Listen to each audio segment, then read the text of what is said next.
tinatawag din nila ng Marine Superintendents o ng Port Captain ay ang personnel, pati yung insurance.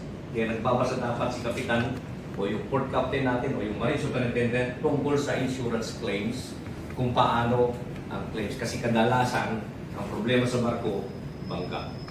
No? Claims at saka kargamento. Laws of the sea and maritime laws. Ayan, banggaan, correct. Kaya dapat alam ng Marine Superintendent ang collision regulations. Kaya kadalasan dapat kapitan. Baon ng DPA ang makipag-usap sa insurance.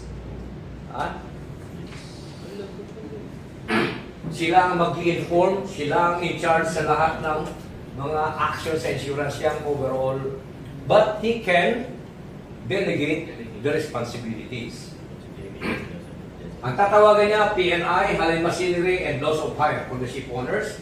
Tatawagan din niya yung may-ari ng kargamento o charterer at saka protection and indemnity by the charterer kasi may P&I din yung charterer.